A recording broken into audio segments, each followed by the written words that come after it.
ఆయన చిన్నజీయర్ స్వామి పాదపద్మాలకు నమస్కారం చేసి ఆయన మంగళాశాసనాలతో ఇవాళ పాసురం మనం అర్థం తెలుసుకుందాం. ఈవేళ పాసురంలో కుత్తు విళక్కు అని చెప్పింది. విళక్కు అంటే దీపం, కుత్తు విళక్కు అంటే గుత్తిగా ఉండే దీపం. అంటే దీపానికి దీపం ఎట్లా ఉండాలంటే గుత్తిలాగా ఉండాలంటే పువ్వు రెక్కలు ఏ విధంగా ఉంటాయో ఐదు రెక్కలు ఎట్లా బయటకు వస్తాయో అదే విధంగా మీకు 5 ఉండాలన్నమాట. ఉండి 5 పక్కన మనము పెట్టాలన్నమాట దీపాన్ని. దాన్ని కుత్తు విళక్కు అంటారు. వైష్ణవ సాంప్రదాయంలో ఏంటంటే రౌండ్గా ఉన్న దీపం మధ్యలో ఇట్లా అన్ని పెట్టరు. 5 ఉన్నాయి, కుత్తు విళక్కు అంటారు. దాన్నే తీసుకుంటారు. మీరు చూసారంటే ప్రతి దీపం దానికి 5 ఉంటాయి అన్నమాట మొత్తం. దాన్ని కుత్తు విళక్కు అంటారు. ఈ పాసురంలో మనకి మరొక అద్భుతమైన పాసురం.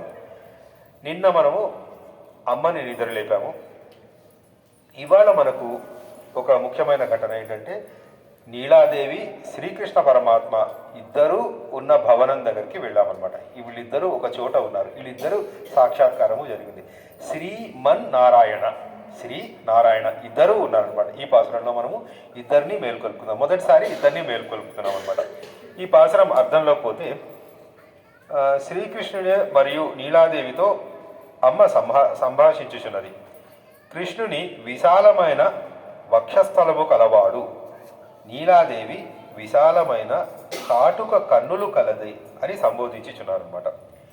దీపములు చుట్టూ వెలుగుచుండగా ఏనుగు దంతములతో చేయబడిన కోళ్లు గల చల్లదనము, సొగసు, మృదుత్వము, పరిమళము, దావళ్యము అను 5 గుణములు కల శయ్యపై పరుండియున్న స్వామి, నీవైనా నోరు తెరిచి పలుకరాదా?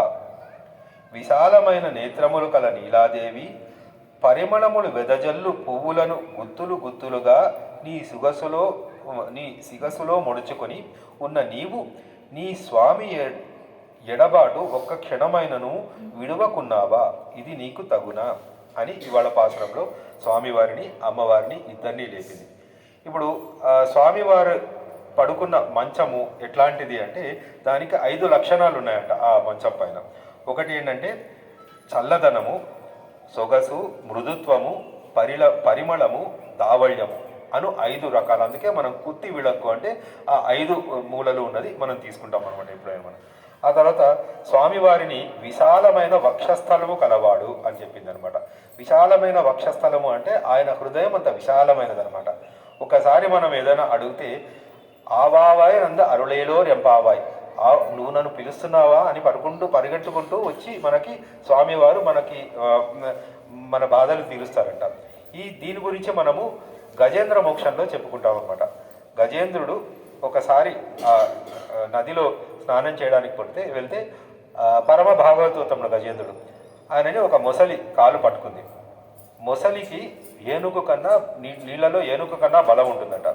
అది లాగేస్తుంటే అప్పుడు ఆ శ్రీమన్నారాయణుని శరణం శరణం ప్రపద్య అని గజేంద్రుడు వేడుకోగానే అప్పుడు శ్రీమన్నారాయణుడు మనకి పోతనామాచ్యులు అద్భుతమైన ఒక పద్యం చెప్పాడు.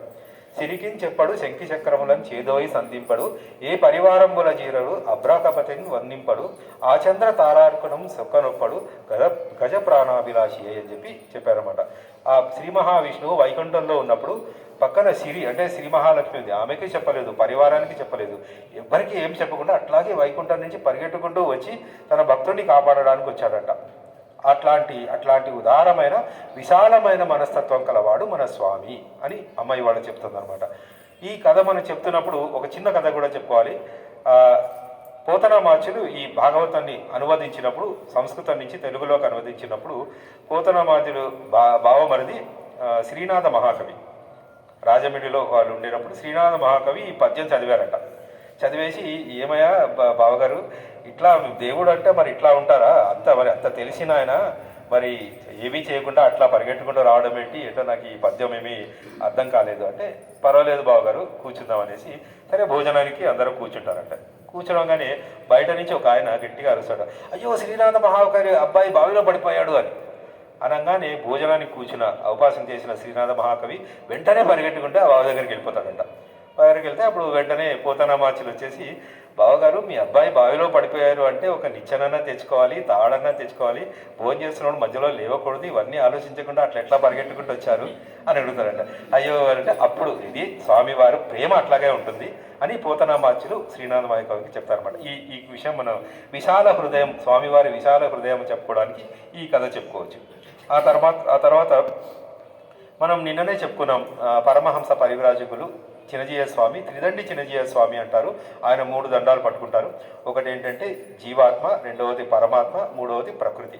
ప్రకృతి ఏంటంటే అమ్మని ఆశ్రయిస్తే అమ్మ దగ్గర ఉండే లక్షణం ఏంటంటే అమ్మ దగ్గర ఉండే ఒక లక్షణం ఏంటంటే మనం ఏమైనా అడిగితే మనకి కావాలా వద్దా అన్నది ఆలోచించకుండా మన కోరిక అనేసి మనకు తీర్చే ప్రయత్నం చేస్తుంది. కానీ తండ్రి అట్లా చేయడు అనమాట. మనకి ఏది అవసరమో అది ఇస్తాడు. స్వామివారు మనకి కావాల్సింది అంతా ఇస్తారు, మనకు అవసరమైనది అంతా ఇస్తారు. కానీ మనం ఒక్కొక్కప్పుడు అనుకుంటాం, అయ్యో మనం అనుకున్నది రాలేదే అని అనుకుంటాం. కానీ మనకి కావలసింది స్వామివారు ఇస్తారు. మనకి ఏం కావాలి అన్నది ఆయన ఇస్తారు. కానీ అది మనం అనుకున్నది కాకపోవచ్చు, వేరే విధంగా రావచ్చు, మనకి ఏదో విధంగా రావచ్చు. ఇంకొక చిన్న ఉదాహరణ చెప్పాలంటే, ఇప్పుడు పొద్దున్నే లేచి నేను ఆఫీస్కి వెళ్ళాలి, అర్జెంటుగా ఆఫీస్కి వెళ్ళాలి, అది ఇదంటే నా కార్ టైర్ పంచర్ అయిపోయింది అనుకోండి. అయ్యో ఇదేంటి నా టైర్ పంచర్ అయిపోయింది, ఇవాళ ఆఫీస్కి వెళ్ళలేదు అని అనుకుంటే అక్కడ రోడ్డు మీద పెద్ద యాక్సిడెంట్ అయిపోయి ఉంటుంది అనమాట. అంటే స్వామివారు నన్ను ఆ యాక్సిడెంట్ నుంచి కాపాడడానికి నా టైర్ పంచర్ చేశారు అట్లా ఆ విధంగా అనమాట.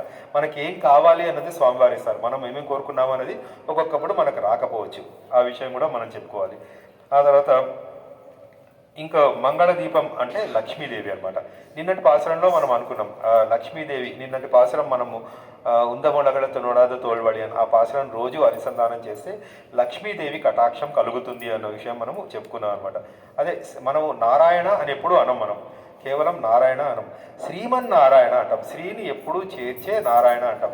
నారాయణ ఒక్కరు, ఆయన ఒక్కరే కాదు, ఆయన పక్కన శ్రీదేవి, భూదేవి, నీలాదేవి ఇట్లాంటి వాళ్ళు ఉంటేనే మనకి ఆ సంపూర్ణత కలుగుతుందన్నమాట. అది ఈ విషయాలు మనం ఇవాళ పాసురంలో తెలుసుకున్నాం. శ్రీమన్నారాయణ తత్వము తెలుపు జ్ఞానమే దీపం. మనం దీపం ముట్టించిన వెంటనే, ఇప్పుడు దీపం అనేది వెలుగు అనమాట, చీకటిని పారదోలేది వెలుగు. ఆ దీపం ద్వారా మనకు ముందుకు వెళ్ళాలి. మనం నిన్న పాసురంలో చెప్పుకున్నది ఏంటంటే, మనం స్వామివారి సన్నిధికి చేరాలి అంటే ముందు ఆచార్యుల సన్నిధి కావాలి, ఆళ్వార్ల సన్నిధి కావాలి. వాళ్ళందరూ మనం ముందు నడుస్తున్నప్పుడు అమ్మవారి దగ్గరికి వెళ్తే అమ్మవారు మనని స్వామివారి దగ్గరికి తీసుకువెళ్తారు అన్న విషయాన్ని మనం తెలుసుకున్నాం అనమాట. ఈవేళ పాసురం కుత్తు విళక్కరి అంటే దీపాలు వెలుగుతున్న భవనం దగ్గరికి వెళ్తాం కాబట్టి మనం అందరం దీపాలు తెచ్చుకున్నాం. ఇవాళ కాకుండా మళ్ళీ ఇంకొక రోజు కూడా దీపాల పాసురం వస్తుంది. అదేంటంటే అండ్రి ఉళగ మళందాయ్ అడి పోట్రి, ఆ పాసురానికి కూడా మనం దీపాలు తెచ్చుకుంటాం ఆ రోజు. ఆ తర్వాత అంతకుముందు పాసురం ఇంకొకటి ఉంది, మారిమళై కన్నా 23వ పాసురం, మారిమళై కన్నా. ఆ పాసురానికి ఏంటంటే వెన్న తీసుకొస్తాం అనమాట. ఆ రోజు ఏం చేస్తారంటే స్వామివారు స్వయంగా లేచి వస్తారనమాట.